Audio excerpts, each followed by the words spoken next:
My dad works in B2B marketing. He came by my school for career day and said he was a big ROAS man. Then he told everyone how much he loved calculating his return on ad spend. My friends still laugh at me to this day. Not everyone gets B2B, but with LinkedIn, you'll be able to reach people who do. Get a $100 credit on your next ad campaign. Go to linkedin.com/results to claim your credit. That's linkedin.com/results. Terms and conditions apply. LinkedIn, the place to be, to be.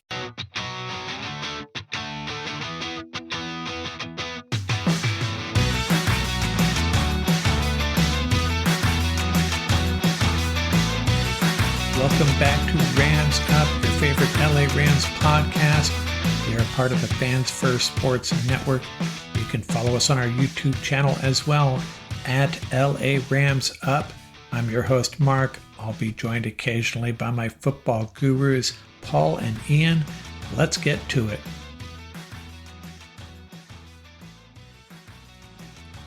What's going on, Ram fans? Mark from Rams Up here, episode 628.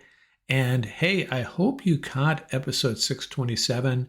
Ian put together a nice presentation. I encourage you to check that out on the YouTube channel. He went over the Pro Bowl selections and some snubs. This episode, I have my 18 observations, comments on stuff happening across the NFL, a little bit of college football playoffs, the draft, a little bit of everything, going to be all over the place. Now, this was originally going to be episode 627, and then Ian wanted to drop his episode, and I had already recorded a bit on a player who wore number 27 for the Rams. 101 episodes. We talked about Irv Cross, played for the Rams briefly, went on to a great broadcasting career. I know, it's episode 628. We're going to talk about a player who wore number 27, and that would be the great cornerback of the late 70s and early 80s, Pat Thomas. 5'9", 183 pounds, out of Plano, Texas, and Texas A&M. The Rams drafted him in the second round of the 1976 NFL Draft, played his entire 7-year career with the Rams, 26 interceptions, 2-time Pro Bowler, 1-time first-team All-Pro, that was 1980. Played in Super Bowl 14, of course, played alongside some great defensive backs, Leroy Irvin, Johnny Johnson, Rod Perry, and Nolan Cromwell, even Dave Elmendorf briefly. Did some coaching in the USFL and at the college level and with the Buffalo Bills as well. Pat Thomas, our number 27 of the Los Angeles Rams. Let's get into my 18 observations. The first one, gonna get back to the Pro Bowl. I'm not going to dwell on this really long, but I am going to hammer this home one more time. Kyren Williams, not on the Pro Bowl team, but fullback Kyle Juszczyk of the 49ers is. And this is the problem I have. Do we really need a fullback spot on the Pro Bowl team? I did a little research, and I think there's 12 teams that employ a fullback. So I don't know, man. If you want your son to grow up to be a Pro Bowler, have him play fullback, I guess. Observation number 2. You all know by now I'm not as big a fan of the SEC as most people. A lot of respect for what they do. Don't have a lot of respect for how they handle non-conference scheduling, though, and the bye weeks they take late in the year. But how cool would it have been if ASU had hung on and beat Texas? They would have been locked out, the SEC that is, locked out of the Final Four. And, Texas is in, but they're barely SEC, really, right? And I don't think they have much of a shot against Ohio State. Well, they have a shot. Anything's possible. But that takes me to my observation number 3, Ohio State versus Texas. I feel like Ohio State is the best team in the country. I felt that way even after that loss to Michigan. I mean, you look at their schedule, their loss to Oregon, at Oregon, in a super close game. That was earlier in the year. And then they destroy Oregon in the quarterfinals. Such a bummer those two teams had to meet so early.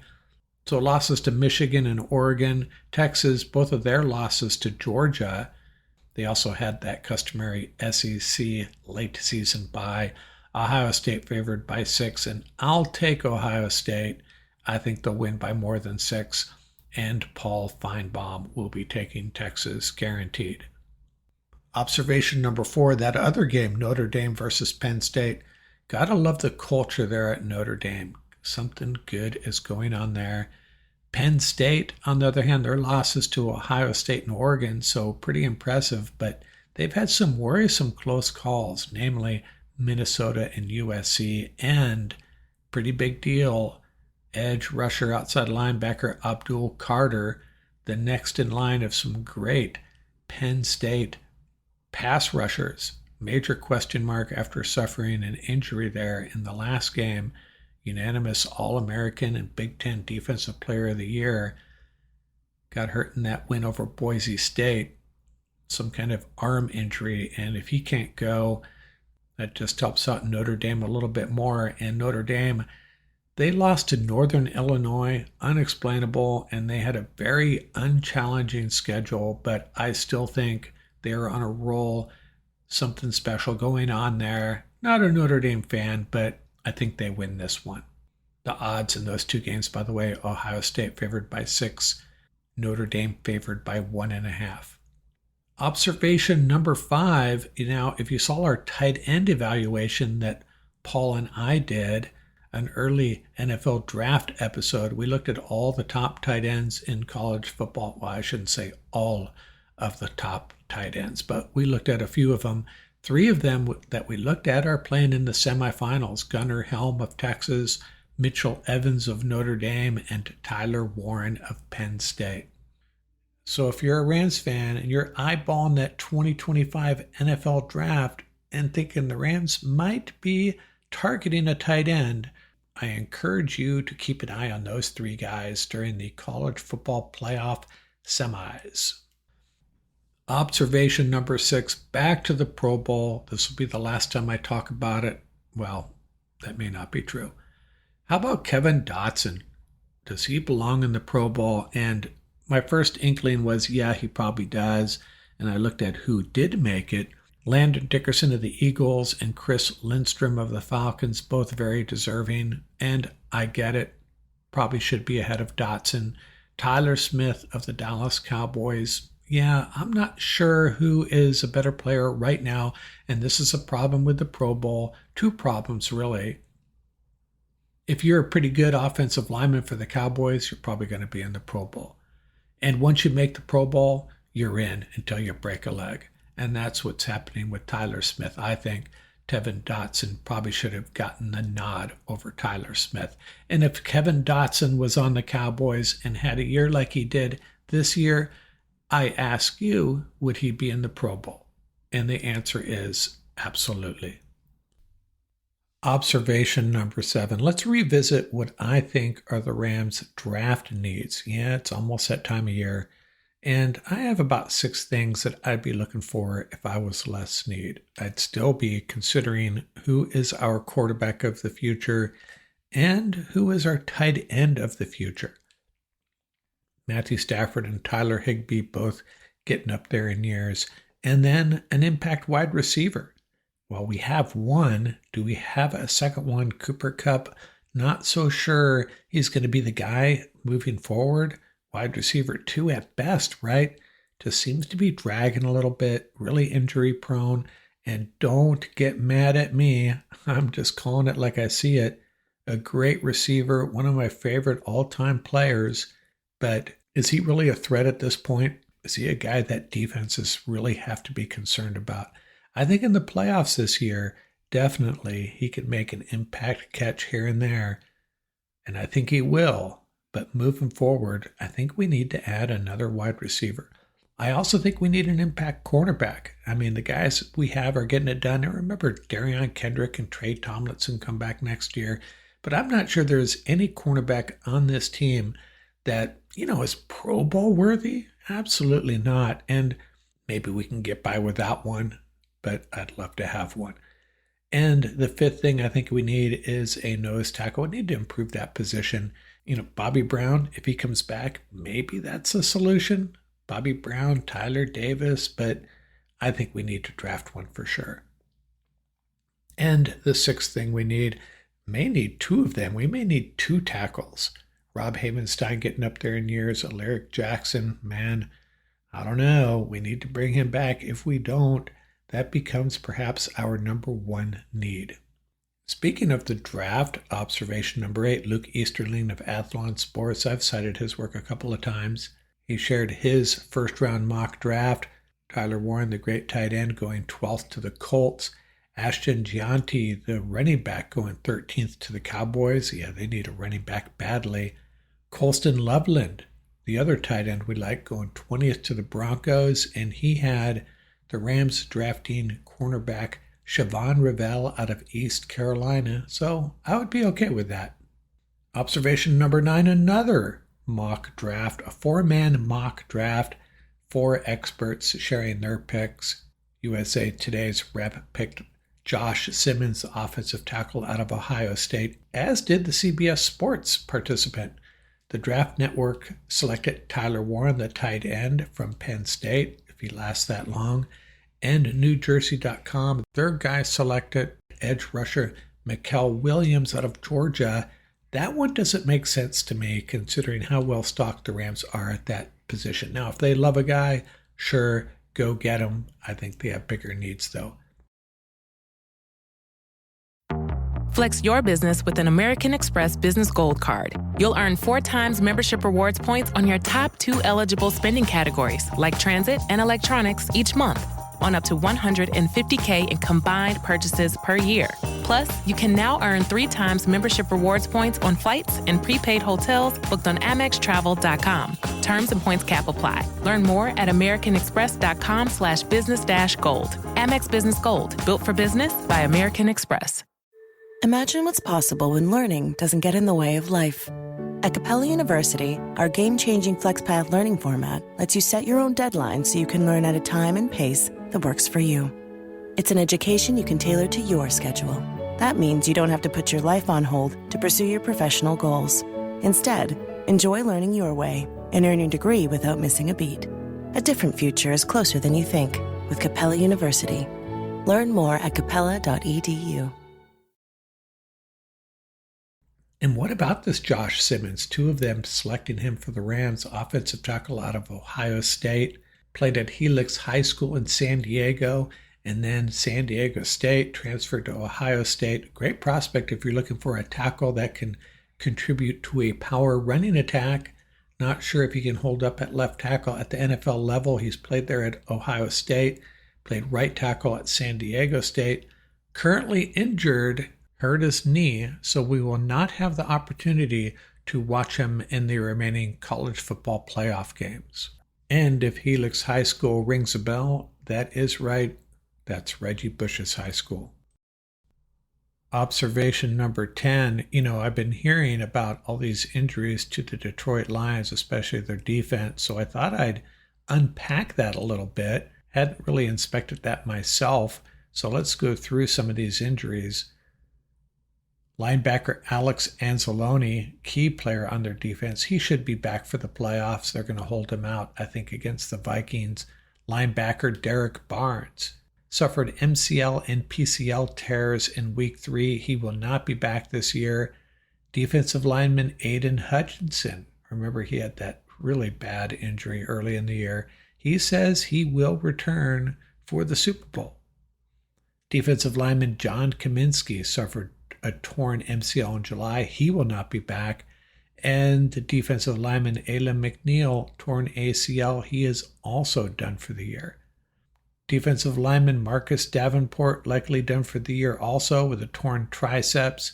Cornerback Carlton Davis, he broke his jaw against the Bills. He could be back for an NFC Championship game. And cornerback Enos Rakestraw Jr., he suffered a hamstring injury. He's been on IR since week 12, and he looks like he's trending to return probably for the first round of the playoffs would be my guess. And there are some other guys less vital to their success that are also injured. Linebacker Malcolm Rodriguez, defensive lineman Nate Lynn, Kyle Pecco, McKay Wingo, cornerback Khalil Dorsey, so it doesn't stop there. Running back David Montgomery, he's expected back for the playoffs. wide receiver Khalif Raymond, he's kind of a scary player when your defense is going up against him. They're sounding like he could play against the Vikings Sunday night, but probably won't. So we'll probably see him back for the playoffs as well.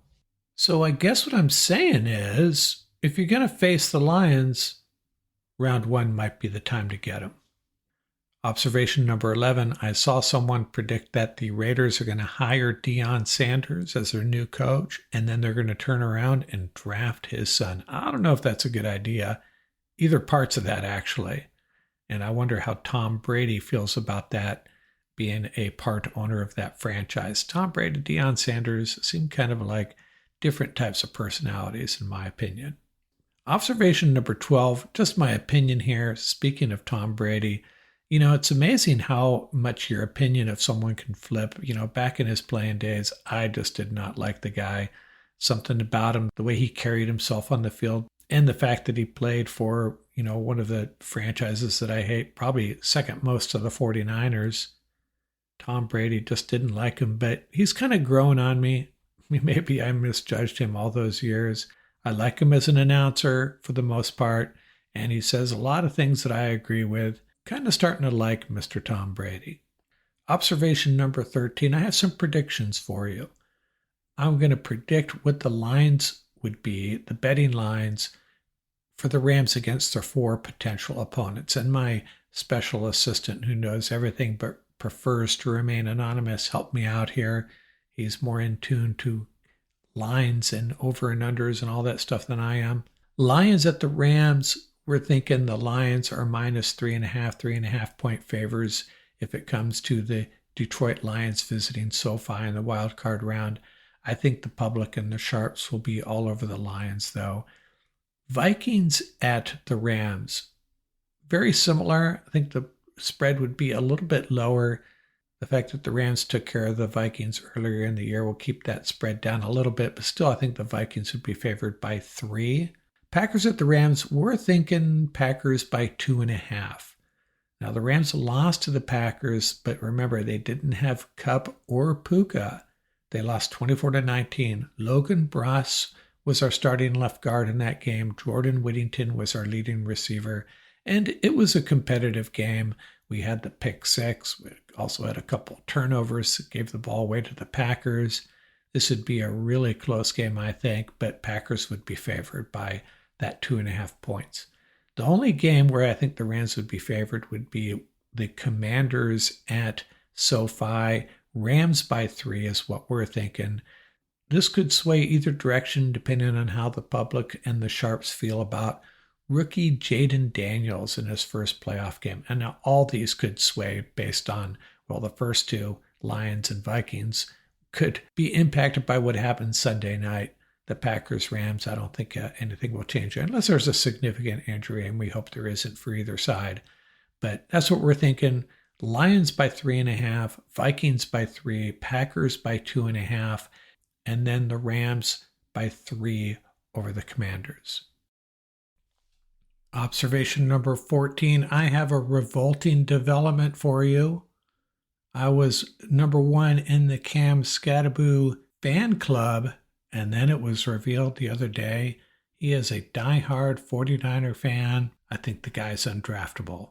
Observation number 15, I wanted to do a dive into this Kirby Joseph situation. Now, some of you probably missed it. After the Pro Bowl rosters were revealed, I didn't make this connection at first, but he posted on Instagram him holding a sign that said F Stafford, cleaning it up there a little bit for you. At first I didn't get it, and then my special assistant helped me out here again. A lot of people thinking that he didn't get selected for the Pro Bowl. Remember, players and coaches participate in this selection process because of that rant Stafford went on after Joseph took that low hit on Tyler Higbee. Higbee out for almost a year because of that, what some would call an unnecessary dirty hit.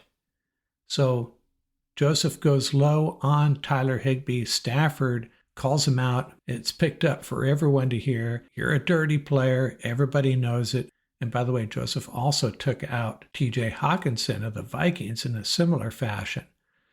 So Kirby Joseph probably correctly thinking that if not for Stafford going off on him in that playoff game, he would have been selected. And you know what? He probably deserved it based on his performance this year. But some players, I'm sure a lot of Vikings and a lot of Rams, players and coaches, don't want to give that guy any props. Apparently, he took that post down pretty quickly. So that's what was going on there. Matthew Stafford perhaps keeping Kirby Joseph off the Pro Bowl team. But you know what? I'd flip it and say, maybe we put that back on Kirby Joseph. My last three observations all have to do with our Rams and specifically the Seattle game and the playoffs moving forward. Observation number 16, let's call this a public service announcement. I thought the Rams would bring John Johnson back from IR. They have one more such move they can make. And I did a little investigating here to figure out how this works. The Rams are just kind of holding back right now, and this is why. If they don't use that recall, the one more recall from IR, that carries over to the playoffs where they get 2 additional callbacks from IR, activations from IR. So they don't make a move. Well, they haven't made a move. So during the playoffs, they have 3 additional moves they can make. And Sean McVay pointing out, sometimes we forget, you activate someone else has to go. So these are tough decisions. Now, the question is, will the Rams use one of those moves before their first playoff game? Are they going to sit a little bit longer, see if anybody else gets hurt, needs to be replaced? But I would not be surprised if John Johnson is activated for the playoffs. If not week 1, then in one of the following weeks. And yes, I'm being very optimistic that there will be more than one playoff game for our Rams. Observation number 17, I'm going to share my fearsome 4 things I want to see in this game. Hey, first of all, wouldn't this be a great game to gauge Joshua Carty's distance as far as field goals go? Let's see him take a shot at a 58-yarder. Why not? And the second thing I want to see is Emmanuel Forbes Jr. Does he have it? Can he really help this defense? And the third thing I want to see, and some people I think are very politely poo-pooing my desire to see Cody Schrader, the 5'8", 202-pound running back, holds Missouri's single-season rushing record, 1,627 yards, holds the SEC record, became the first player to record 200 rushing yards and 100 receiving yards in a single game, led the SEC in rushing in 2023, an offensive captain for Missouri in 2023, and another running back hailing from the St. Louis area, by the way, along with Kyron Williams. Yeah, I want to see Cody Schrader. He may amount to much ado about nothing, but I know what we got in Ronnie Rivers. I got a pretty good idea what we have in Blake Corum. Cody Schrader, let him have the ball. Now, my 18th observation, I haven't really been getting into a Rams-Seattle prediction here. Kind of pointless as far as I'm concerned. Seattle now a 6.5-point favorite, by the way. Sean McVay has said Rob Havenstein will be out for sure. They will also sit Puka Nacua, Cooper Kupp, Kyron Williams, Kevin Dotson, and Alaric Jackson. And we already knew Matthew Stafford was resting. Joseph Noteboom will start at left tackle, Jonah Jackson at right guard. Now, can we decipher from that Bo Limmer will play, that Steve Avila will play, and so on? Not necessarily. I think McVay is just telling us who for sure is going to be inactive. I hope there's more guys that don't play. And on the defensive side, who knows? I hope there's a lot more guys that sit out. But as we discussed already, you can't sit all these starters. It's just not possible, not realistic. How do I see this game playing out? It's really dependent on how Seattle approaches this game. I think we got a pretty good idea how the Rams do. Are Tyler Lockett and DK Metcalf and Seattle's top 2 running backs going to go the whole game? Geno Smith, is he in there for the whole tilt? Seattle's got some thumpers on the back end on defense. Are they all going to be out there going up against the likes of Jordan Whittington and Tyler Johnson? Jimmy G, maybe not having that protection that Matthew Stafford has enjoyed over the recent 2 or 3 weeks. Yeah, so it's a really hard game to predict, but I see Seattle winning this game. I think the Rams will keep it a little bit close. I would take the Rams to cover, but Seattle to win. just because of the mentality that Seattle appears to be approaching this game with. I could be wrong, though. Maybe McVay will divulge more information about his approach, and that will give us a better fix on how this game may play out. But my guess right now, that's all I got. Wow. What else am I going to do here? Seattle wins a close one. That's my prediction.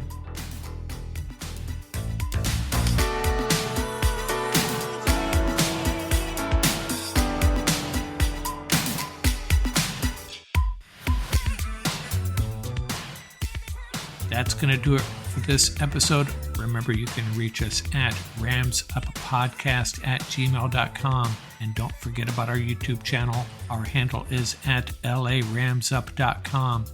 Till next time, keep the horns up, stay safe, and have fun out there.